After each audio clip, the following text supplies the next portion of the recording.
Ok, pessoal. Ah,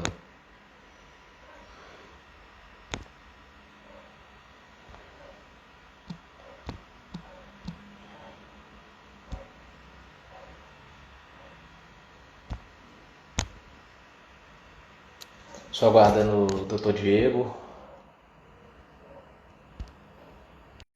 Boa noite a todos.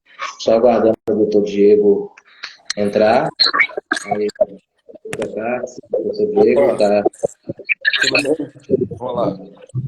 Olá a todos, boa noite. Várias pessoas já estão acenando aqui. Boa noite a todos. Para nossa, né, sobre as diferenças, né, das MPs 1045 e 1046, né, com relação aos programas emergenciais para a preservação do emprego e da renda que foram editados, né, pelas MPs 927 e 936, essa última convertida na Lei 14.020. Para quem não conhece, né, não me conhece, eu sou o professor Marcelo Palma, juiz do trabalho da RT da Terceira Região, né, professor universitário. O professor Diego Petassi, ele é juiz do trabalho da segunda região, São Paulo, fomos colegas de concurso aqui em Minas, né? É também professor universitário, escritor, palestrante. Professor Diego Petassi, fique à vontade para iniciar. Bem, boa noite a todas, boa noite a todos, boa noite, professor Marcelo. É sempre um prazer compartilhar conhecimentos com você, é meu amigo pessoal e é um grande professor. Eu vou só fazer um teste aqui, vou ver se com o fone fica melhor o áudio. Se ficar complicado, eu uso sem o fone, tá bom? Vou fazer um teste. Meu celular está meio estranho hoje. Isso acontece, né?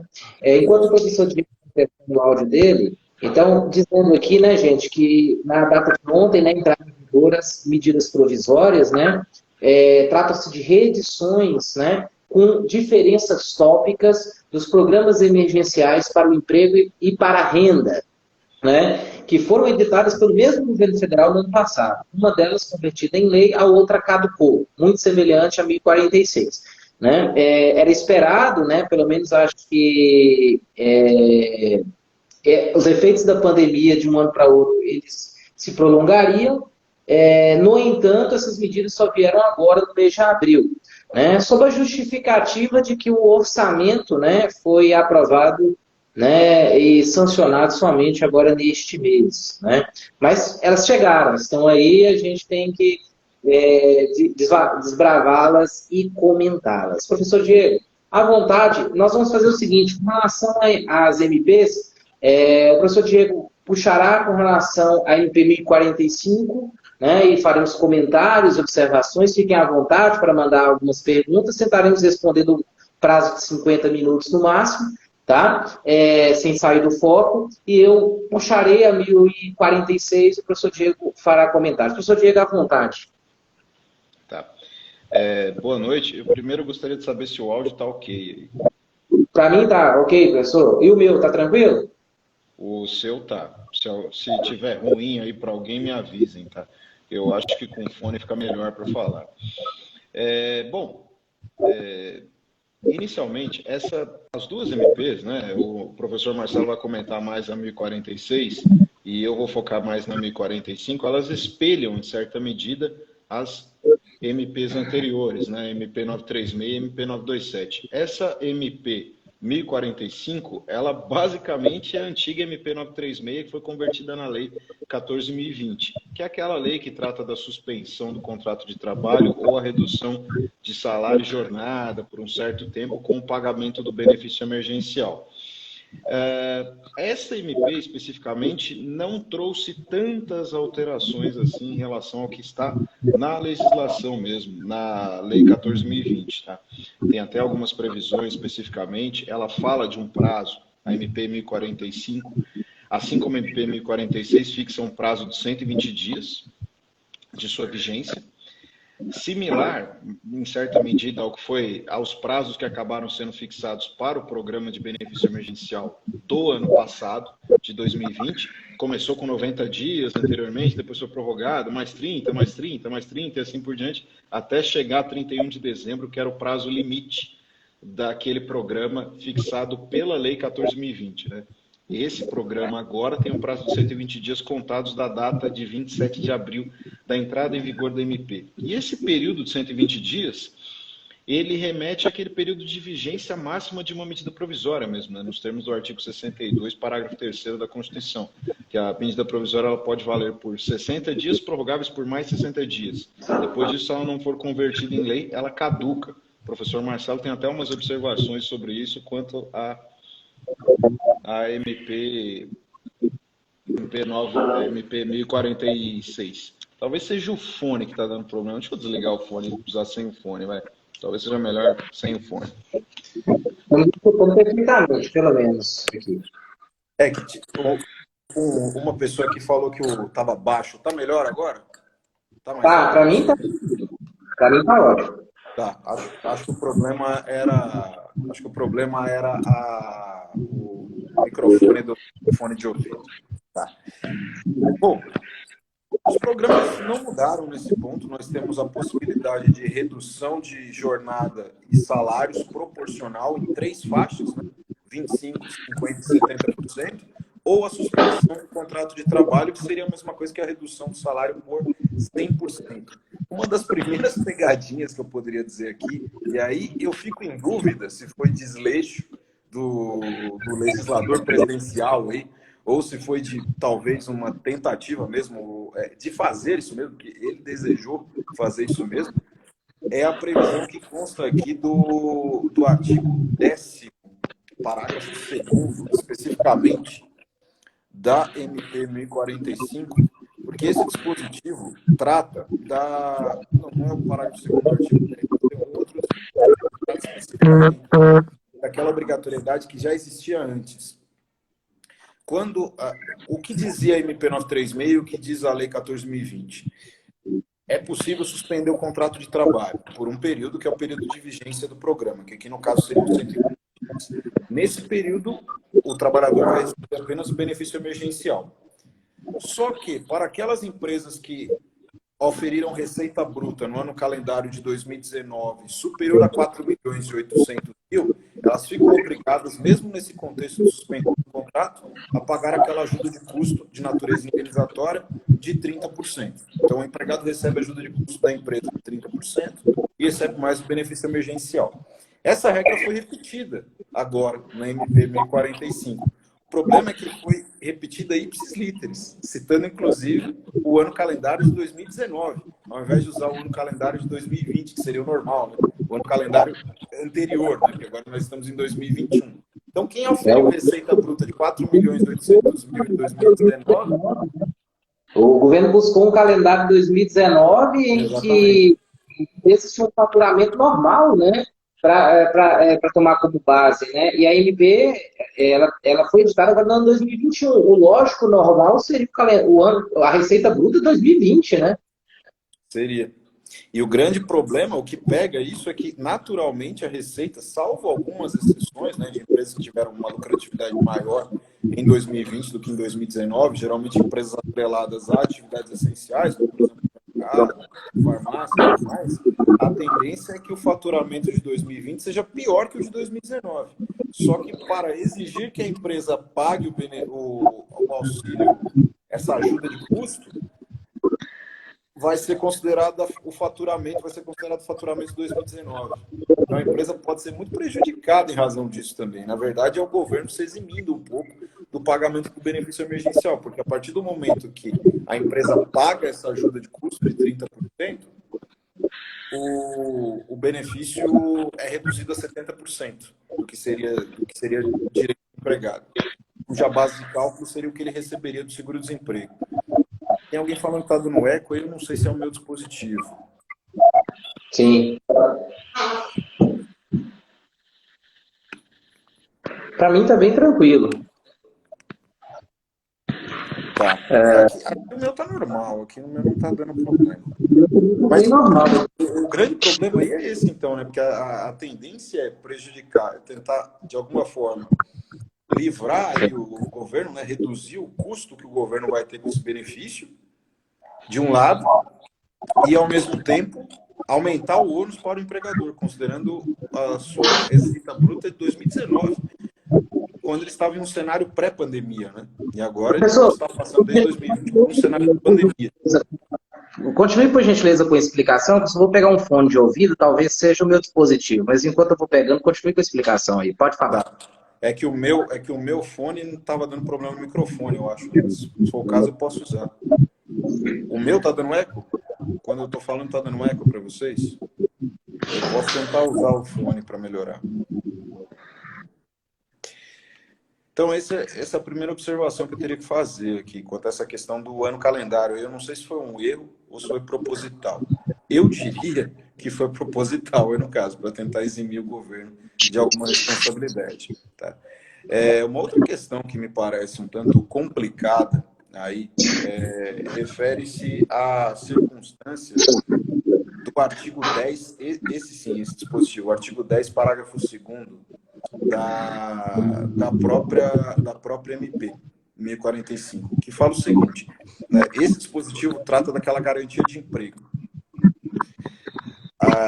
Assim como havia na Lei 14.020 e também na MP 936, tem a previsão da garantia de emprego. Durante o período em que o empregado sofreu a redução de salário e jornada ou a suspensão contratual, naquele período ele fica com a garantia de emprego. E depois que o salário dele é estabelecido, volta ao normal, ele fica com a garantia de emprego pelo período equivalente. Então, ele sofreu 1 mês de redução salarial ou suspensão no contrato, naquele mês ele tem a garantia de emprego, quando volta ao normal, mais 1 mês de garantia de emprego. Só que o problema é que muitos trabalhadores estão ainda em curso nesse período, considerando o programa anterior, né?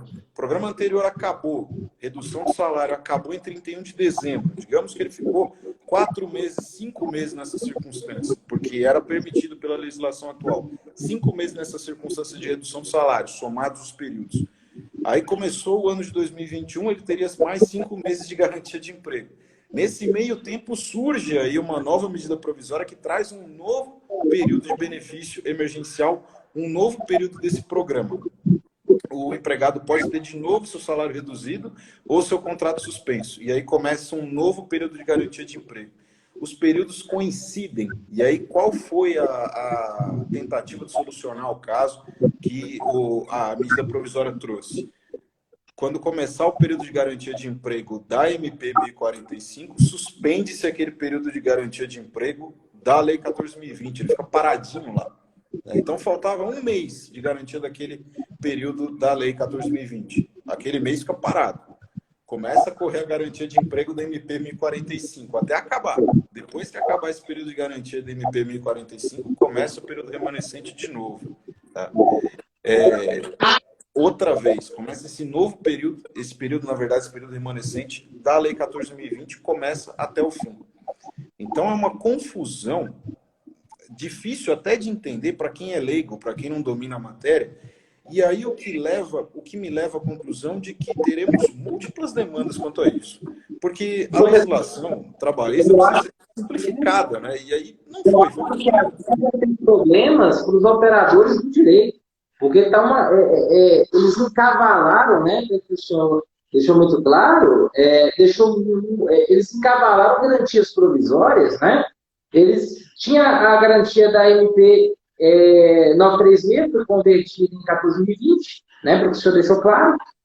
Vem agora a nova MP trazendo a mesma garantia, né? Aí suspende a garantia anterior, agora, e você ainda tem a garantia da gestante. Que acredito que o senhor vai falar a garantia da gestante. A gestante tem a garantia do artigo 10 do ADCT, né? 10.2b do ADCT, que também deve se somar essas garantias. Olha só que aranzel, né? Como fala aqui na minha região, olha o balaio de gato que fizeram com as garantias provisórias de emprego, né?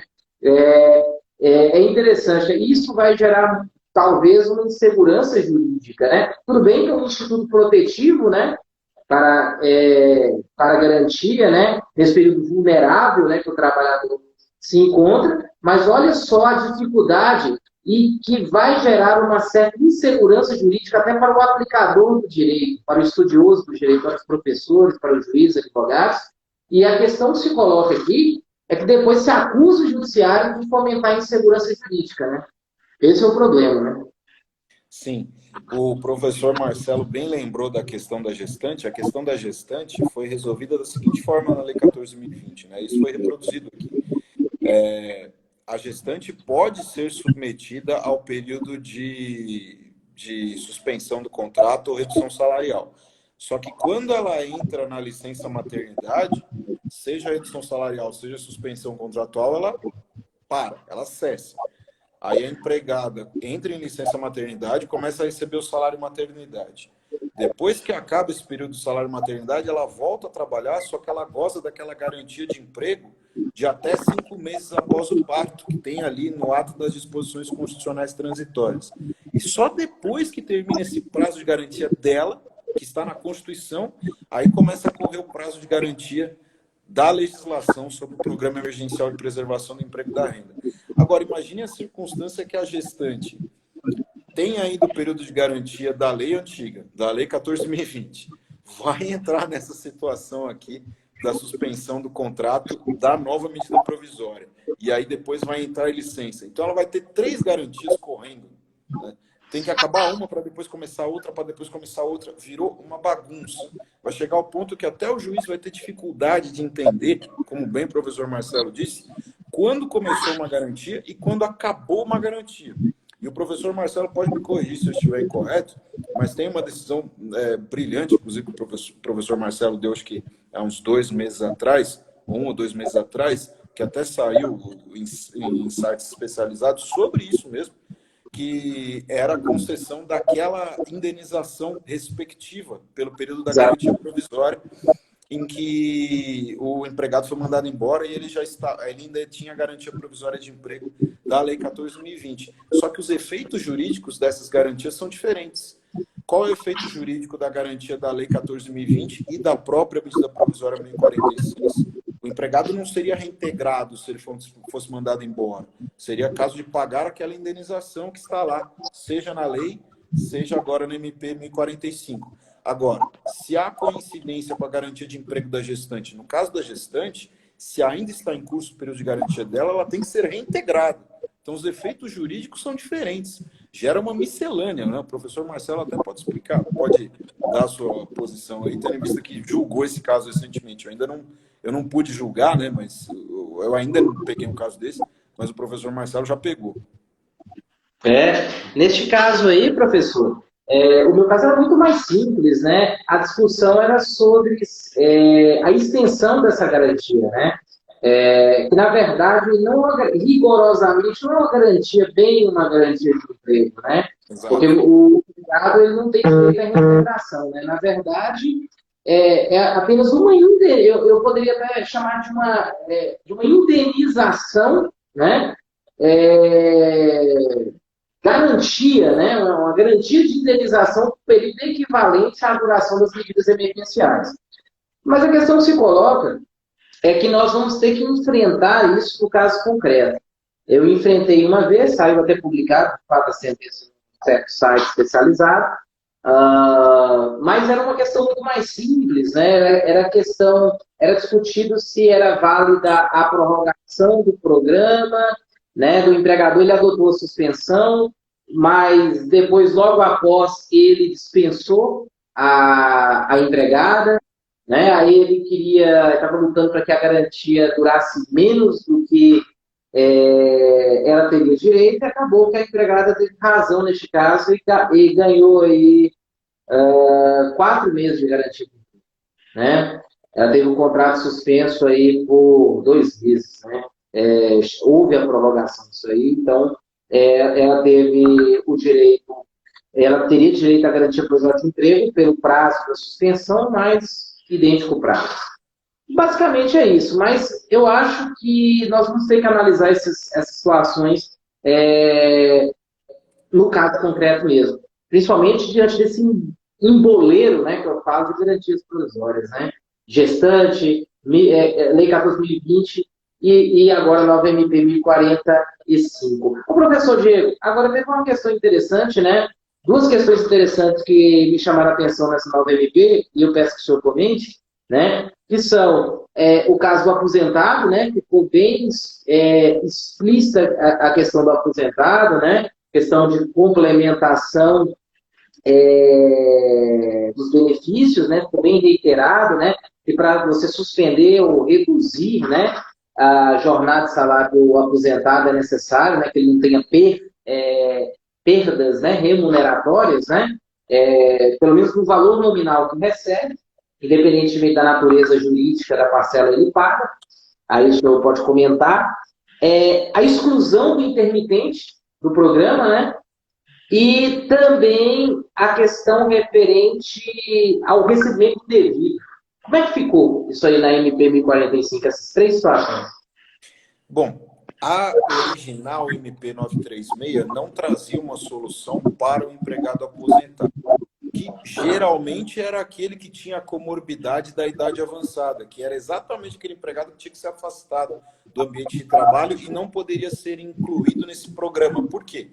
Porque a própria medida provisória 936, também a Lei 14.020 e agora essa MP 1045 reproduzem uma previsão que diz que eu não posso acumular benefício de prestação continuada da Previdência Social, como uma aposentadoria por tempo de serviço, por exemplo, tempo de contribuição, melhor dizendo. Não posso acumular esse benefício com o benefício emergencial de preservação do emprego e da renda. E aí ficava uma situação que o empregado ficaria no limbo.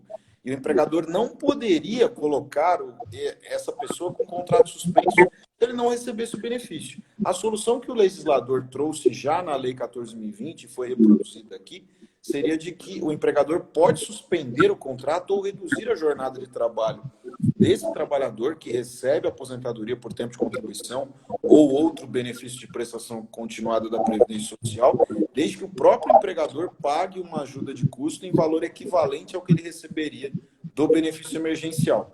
E caso a empresa tenha aquele faturamento bruto lá superior a 4.800.000 no ano calendário de 2019, ainda vai ter que pagar aquela ajuda de custo adicional lá daqueles 30%. Então, o custo fica todo para o empregador, mas pelo menos ele se exime de eventual litígio na esfera trabalhista quanto a uma situação de contaminação por Covid-19, uma situação de um agravamento de uma enfermidade nesse sentido. E um ponto que seria talvez atrativo para o empregador seria que estes valores que são pagos têm natureza indenizatória, portanto, eles não repercutem em nada. Não servem para a base de cálculo de fundo de garantia, não tem recolhimento previdenciário, não repercutem em nada.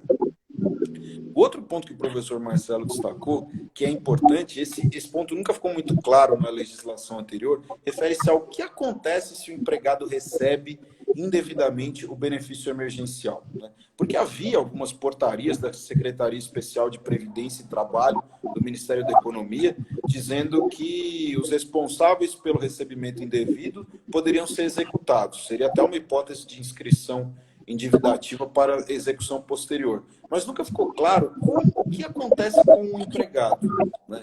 E parcela da doutrina vinha sustentando, e eu entendi isso também, que poderia haver uma hipótese ou de bloqueio ou de compensação entre o que o empregado recebeu indevidamente e o que ele poderia receber em um acordo futuro de benefício emergencial ou mesmo benefício futuro de seguro-desemprego. E isso foi esclarecido agora no MP 1045, dizendo que sim, nessa circunstância o empregado pode sofrer aí a compensação em caso de um novo acordo que envolva o benefício emergencial daquele valor que ele recebeu indevidamente, ou mesmo pode sofrer desconto nas parcelas de seguro-desemprego, porque toda a lógica do programa do benefício emergencial é que ele tem a mesma natureza jurídica do seguro-desemprego. Ele é custeado com recursos do programa de seguro-desemprego, né? Então, por isso se justifica essa compensação. Sim. Acho que a gente poderia, né? Já passamos da metade da nossa live. O senhor tem mais alguma coisa? Já tem mais alguma consideração a fazer sobre a MP 45, professor, para a gente encerrar esse tópico da 45? Acho que essas são as questões principais aí de diferença. Acho que a gente já pode ir para a MP 1046. Ô, gente, com relação, eu queria, antes da gente dar um pulinho, saudar os alunos, tanto o professor Diego, como meus alunos, ex-alunos também, que estão prestigiando, hoje advogados, né? Colegas juízes que entraram aqui, o doutor Fernando Saraiva, aqui de Minas, aqui, entrou aqui, já deu um oi, os advogados, o Tom Anselmo, os demais aqui, né? Temos vários aqui, o Elton, o doutor Elton, né? Então, assim, é um prazer, né? Vocês estejam acompanhando a nossa live, né? Deixar aqui claro, antes de iniciar em P1045, sempre no final, né? É uma correria para encerrar a live, né? Já claro, o professor Diego, ele tem um canal no YouTube, né? Diego Petassi. Eu também tenho um canal, o professor Marcelo Palma, né? Caso se interessem, né? Por conteúdo jurídico, curtam, compartilhem, ativem o sininho das notificações, né? Temos nossas redes sociais, @MarceloPalma03 é no Instagram, Diego Petassi, né? Também é o Instagram do professor Diego, com excelentes conteúdos, tá? Boa noite, a doutora Júlia, né? Também, obrigado. Então, prosseguindo, com relação à MP 1046, ela também trata-se praticamente, né, da ressurreição da MP 927. É interessante que a MP, tá? A MP 1046, ela traz várias medidas que, no meu entendimento, elas são auxiliares ao programa emergencial para a preservação do emprego e da renda, que é redução de salário, redução de jornada correspondente e suspensão de contrato, né? O empregador, quando está, né, com dificuldades, são medidas auxiliares a esses programas. É lógico, né, que o empregador pode adotar essas medidas até antes de reduzir o salário, reduzir a jornada. Acredito que, ou suspender o contrato, acredito que o grande foco, né, de quem está mais, vamos dizer assim, mais precisado, mais desesperado, né, em salvar o seu negócio, mas ao mesmo tempo preservar os empregos, é lançar mão das medidas da 1045. Mas aquele que está mais tranquilo, aquele que está mais sossegado, tá, para que não venha a reduzir salário, a reduzir jornada, a lançar mão de programas do pagamento do benefício emergencial do governo federal, pode utilizar de medidas paliativas trazidas, são 7, né, trazidas pela MP 1046, que trata-se da ressurreição da MP 927 com alguns aspectos pontuais de diferenças.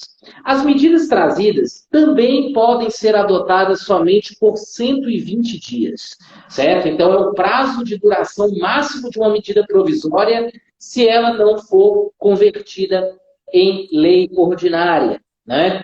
E quais são essas medidas? O teletrabalho, né? A antecipação das férias individuais, mesmo que não completados os períodos aquisitivos, a concessão de férias coletivas a setores ou a todos os funcionários da empresa, o aproveitamento e antecipação dos feriados civis e religiosos, instituição de banco de horas, tanto em favor do empregado como em favor, e aí essa é a novidade, né? Em favor do empregador, que eu costumo chamar de banco de horas negativo, a suspensão de exigências administrativas em segurança e saúde do trabalho, principalmente com relação à realização de exames complementares e periódicos, né? E o diferimento do recolhimento do Fundo de Garantia do Direito Civil, dos depósitos de FGTS, né?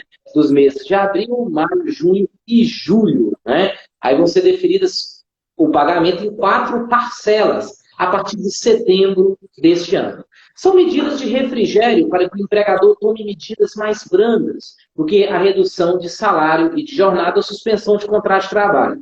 Eu encaro as MPs como uma escadinha, né? Você adota as medidas menos brandas, menos rigorosas, mais brandas, a partir do...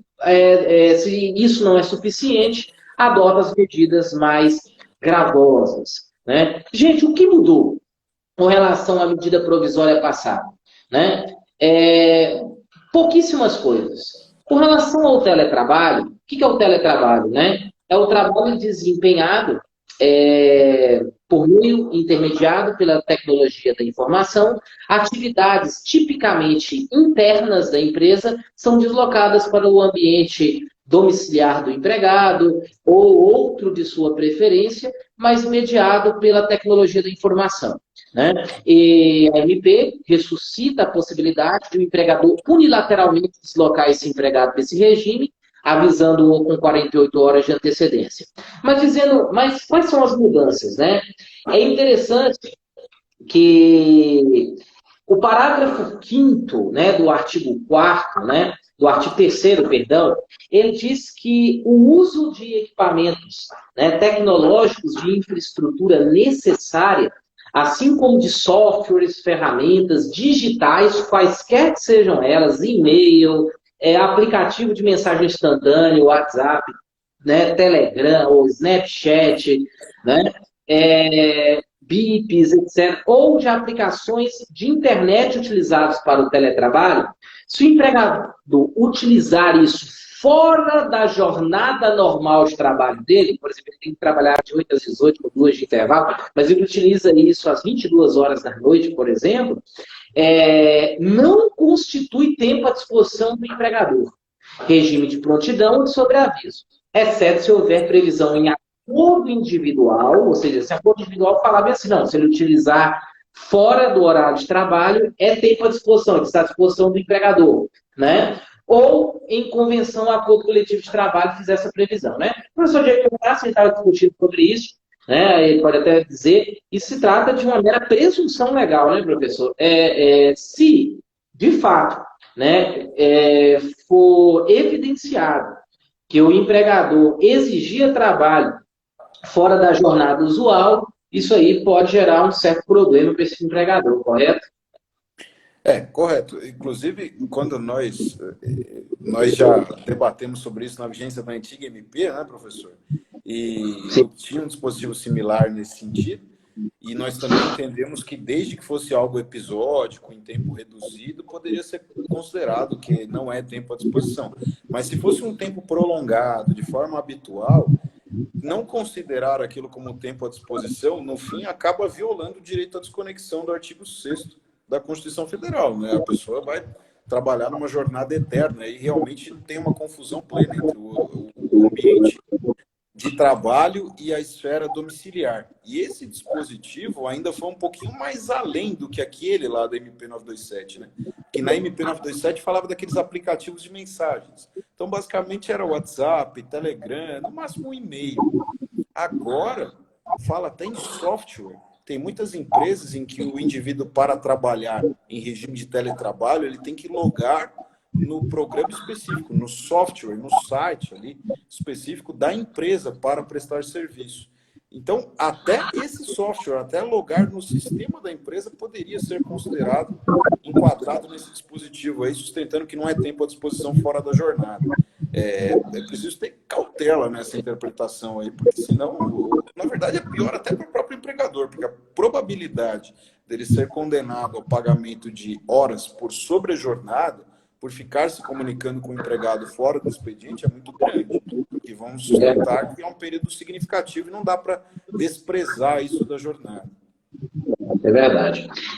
Outra novidade, pessoal, é o seguinte: retorna a possibilidade do empregador antecipar férias, inclusive de períodos aquisitivos ainda não adquiridos. Né? O empregador antecipar e sem limite, né? A nova MP, tal qual a anterior, não coloca quantas férias poderiam ser antecipadas. Né? É lógico que o empregador ele tem que agir com cautela. Também de maneira unilateral, o empregador pode antecipar essas férias adquiridas ou por adquirir. É lógico que se recomenda ao empregador uma cautela, porque, né, o contrato de trabalho, a gente sabe que, via de regra, não tem garantia provisória de emprego, né? Então, esse empregado pode vir a ser desligado, né? A questão se coloca, então tem que usar com parcimônia esse dispositivo, né? E diz o seguinte, o artigo 7º fala, o empregador pode antecipar períodos de férias, normalmente 30 dias, né? Adquiridos ou por adquirir, tá? Deve pagar a remuneração das férias até o 5º dia útil do mês subsequente à concessão dessas férias, né? Por exemplo, estamos no mês de abril, tem até o 5º dia útil de maio para pagar essas férias, tá certo? E 1/3 de férias, porque a remuneração das férias é acrescida de 1/3, né? Ela vai ser paga, tá certo? Até a data do pagamento, né, da gratificação natalina, né, que é até dia 20 de dezembro de cada ano. Né? Esse terço pode ser pago até o final do ano. Né? Até aí, tudo bem. A questão de conversão em abono pecuniário de 1/3 dessas férias também, né, foi mantido, né, mas o empregador tem que concordar, não é direito potestativo do empregado. A novidade é o seguinte, que as férias, se forem antecipadas, elas têm que ser pagas, né, caso o empregado seja desligado, né, caso ele esteja desligado, né, e não tenha completado os períodos aquisitivos correspondentes a essas férias antecipadas, o parágrafo único do artigo 10 dá direito ao empregador a descontar na rescisão o valor equivalente a essas férias ainda não adquiridas, mas antecipadas. É interessante notar que até onde vai essa possibilidade de desconto? Em valores. Né? Vamos imaginar que ele antecipou 2 férias, isso aí dá 2 vezes, vamos imaginar, 2 vezes que o empregado tem, ou 3 férias. Daí 1,5 ou 2 vezes que o empregado tem direito à rescisão, a receber a rescisão. Ele vai receber uma rescisão zerada, até estava discutindo isso com o professor mais cedo, né? Se o desconto seria sem limite, porque não havia previsão desse dispositivo na MP anterior, né? E a gente chegou à conclusão de que poderia descontar até o limite de um salário contratual do empregado, como diz o artigo 477. Né? Bem pensando mesmo, né? Apesar de poder dar margens a outras interpretações, acho que pela aplicação do princípio protetor, né? Esse dispositivo tem que ser conjugado com o 477 da CLT, que diz que o desconto na rescisão deve se limitar ao salário contratual. Não sei se o professor Diego tem uma posição diferente da minha. Bom, boa noite a quem está entrando aí, que está comparecendo, prestigiando a live aí. Muito obrigado por comparecerem. E eu concordo com o professor Marcelo, tá? Na primeira leitura que eu fiz esse dispositivo, eu também achei que era sem limite. Só que, já que esse dispositivo não fala qual é o limite desse desconto, me parece que a única solução é adotar uma norma que já tem esse limite, até com base no princípio da proteção. Artigo 477, parágrafo 5º. Então, o limite é um salário do empregado, uma remuneração mensal do empregado. E se ele sai devendo mais do que um salário, cabe ao empregador ajuizar uma ação perante a Justiça do Trabalho contra o empregado para exigir o pagamento dessas diferenças. Me parece ser a solução mais adequada. Exatamente. Quanto às férias coletivas, pessoal, a diferença é que o artigo 11 explicitou que elas podem ser dadas a todos os empregados da empresa ou a parcela deles, né? É interessante notar que as férias coletivas, né, elas já é um recurso previsto na CLT para situações de crise, né? Você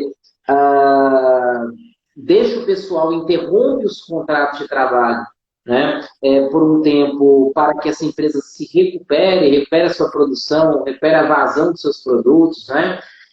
A novidade é que permite-se a concessão de férias coletivas, a novidade trazida nessa MP, porque as férias coletivas seriam até 30 dias.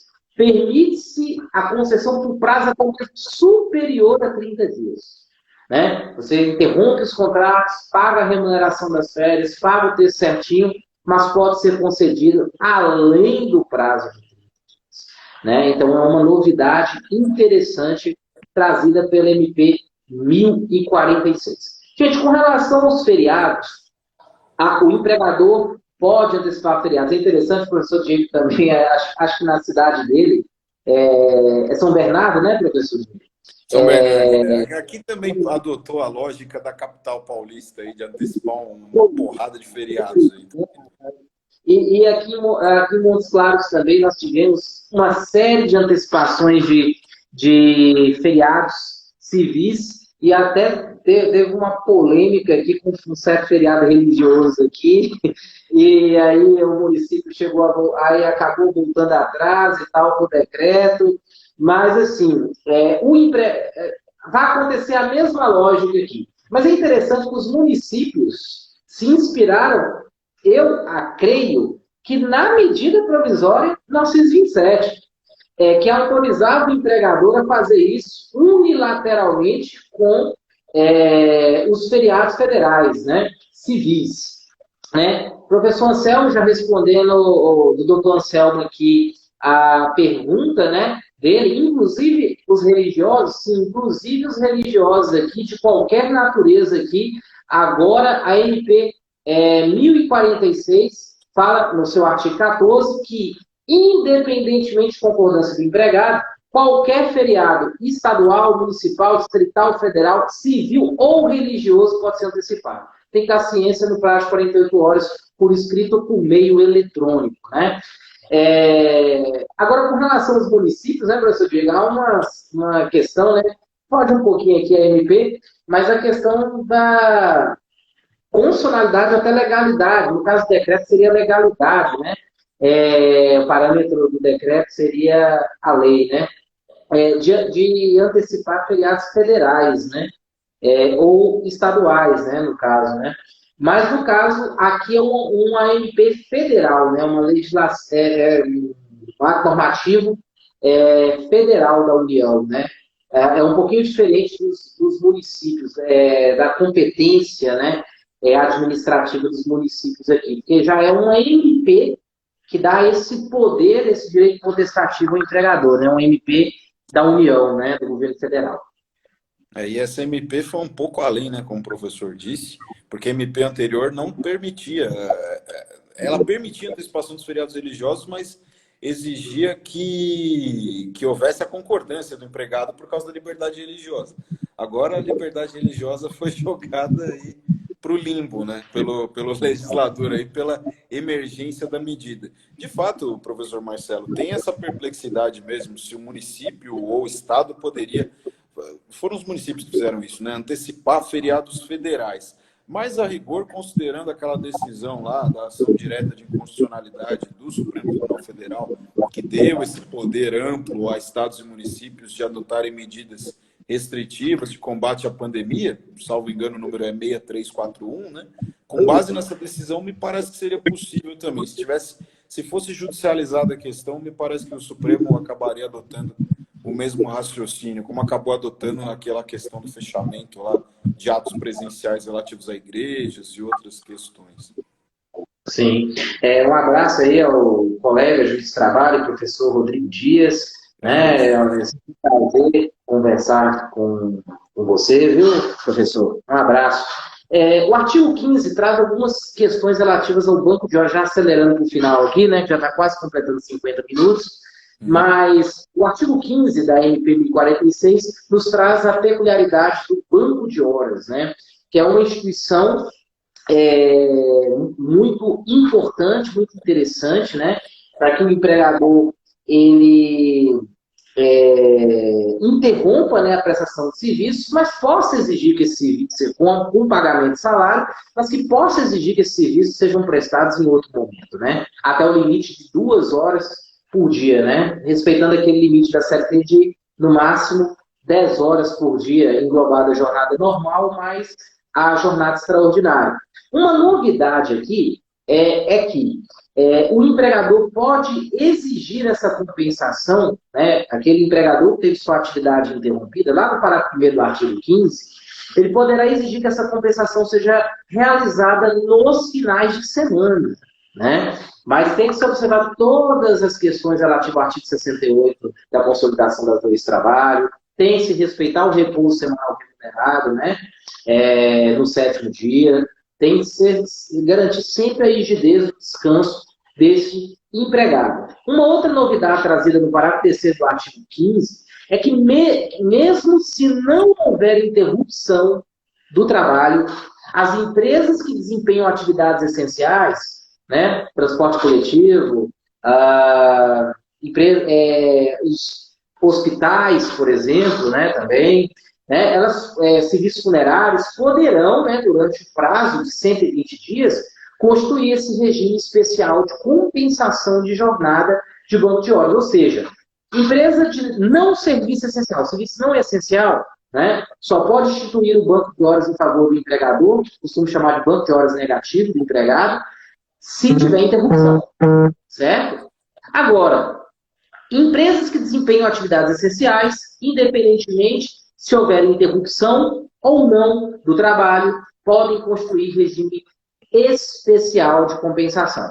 Só prosseguir para a gente finalizar, e eu quero discutir um ponto com o professor Diego, que é o prazo dessas MPs, das duas, né? Só para dizer para o pessoal, outras questões que foram modificadas, é a questão do artigo 16, né, que ficam suspensas, né, a obrigatoriedade de realização de exames médicos, ocupacionais, clínicos complementares, exceto os exames demissionais, têm que ser realizados, tem que continuar a ser realizados demissionais, mas o periódico complementar fica postergado, tá? Agora é interessante que abriu exceção, não estão dispensados os exames dos trabalhadores em regime de teletrabalho, trabalho remoto ou à distância. A MP escolheu não retirar a obrigatoriedade dos exames periódicos e complementares desses trabalhadores remotos ou à distância.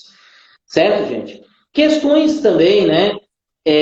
Fica mantida também a obrigatoriedade dos exames ocupacionais, tá? E treinamentos dos profissionais da saúde que trabalham em hospitais, por exemplo, tá? E eles têm prioridade na submissão e realização de testes de Covid-19, tá?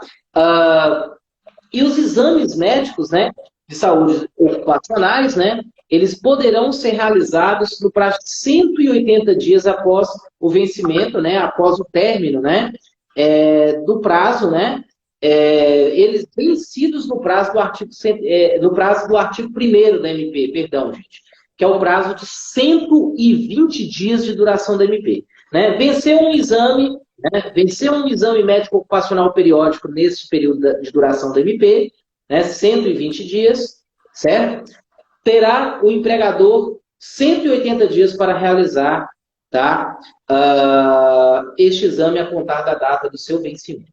Tá? Por fim, pessoal, questão do FGTS já foi falada, né? As CIPAs, as Comissões Internas de Prevenção de Acidentes, poderão realizar as suas eleições e deliberações remotamente.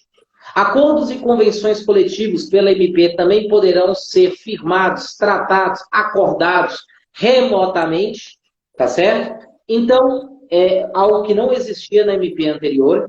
E o FGTS foi diferido o pagamento conforme regras trazidas em seu bojo, né, no bojo do MP 1046. Bom, professor, temos aqui, acredito que 3 minutinhos para falar sobre o prazo de vigência das duas MPs. Vou falar em 1 minuto e deixo o senhor para finalizar, ok? Gente, as duas MPs têm validade de 120 dias, ok? Ou seja, estabelecem os planos, na verdade, 60, e já prevendo, acredito eu, uma prorrogação por mais 60 dias. Né? Pois estipula que as medidas poderão ser adotadas pelo prazo de 120 dias. Né? Então, acredito que a medida provisória, que é base dessas medidas, né? Ela mesma já fala, olha, eu não estou acreditando que eu vou ser aprovada e convertida em lei pelo Congresso aí no prazo de 60, estou estabelecendo que vocês podem adotar essas medidas por 120 dias, tá certo? Mas provavelmente eu vou ter que ser prorrogado. Pessoal, é interessante que lá, nos primeiros dispositivos das duas empresas, fala que ato do Poder Executivo poderá prorrogar o prazo de adoção pelos empregadores dessas medidas emergenciais. Acredito eu que esse ato do Poder Executivo, eu acredito que se refere não à MP, mas a um decreto, um regulamento, só terá validade se, né? Somente se essa medida provisória for convertida em lei. Por quê? Ela não poderá durar mais do que 120 dias. E um ato regulamentar além de 120 dias, né, gente, ele não tem base legal. Professor Diego, pode falar? Temos 1 minuto. Eu concordo com o professor Marcelo. Na verdade, me parece aí que é uma situação até um pouquinho mais grave. Acho que isso é de inconstitucionalidade mesmo desse dispositivo, tanto na MP 1045 quanto na MP 1046, que prevêem a prorrogação da vigência da MP e dos planos, né, desses programas por decreto ou por regulamento. Porque eu não posso prorrogar uma MP para além desse período de 60 mais 60. Precisa ser convertido em lei. Então, me parece que aí é uma tentativa de escapar ali daquele prazo limite do texto constitucional. A rigor, uma interpretação gramatical desse dispositivo conduziria à inconstitucionalidade. A única solução para salvar isso seria, de fato, aprovar isso no Congresso Nacional, convertendo-se em lei, e aí sim poderia vir um decreto do Poder Executivo estendendo esse prazo por mais 120, mais 60, mais 30, tanto faz, mas depois da conversão em lei propriamente. Concordo plenamente com o senhor, professor. Eu gostaria de agradecer a presença dos acadêmicos, dos colegas juízes, dos advogados, agradecer o professor Diego Petassi, Instagram, @Diego Petassi, e canal no YouTube, Diego Petassi. Professor Diego, alguma consideração? Bom, eu agradeço aí, eu vi que chegaram estimados amigos aí, o doutor Daniel, o doutor Rodrigo, nosso colega, outros que nos acompanham aí, que são colegas, são advogados, são professores também, ou são alunos, seja do professor Marcelo, seja meus alunos. Agradeço muito por terem prestigiado aí e espero que possamos aí trabalhar conjuntamente para entender essas medidas provisórias e aplicar da melhor forma possível, né, para não prejudicar nem trabalhadores nem empregadores, para tentar chegar à finalidade desses programas mesmo, que é preservar a empresa, preservar emprego, preservar a renda nesse contexto de pandemia e de grave recessão econômica. E agradeço muito aí a oportunidade de compartilhar conhecimentos com todos e com o professor Marcelo, que é meu grande amigo aí. Ok. Gente, um abraço. Recomendo aí que sigam o professor Diego. No meu caso, o Instagram é o @MarceloPalma03. Professor Marcelo Palma, no caso do YouTube. Gente, um abraço. Abraço, professor Diego. Abraço a todos. Tem gente entrando aí. Grande abraço e até a próxima noite. Tchau, tchau. Até a próxima.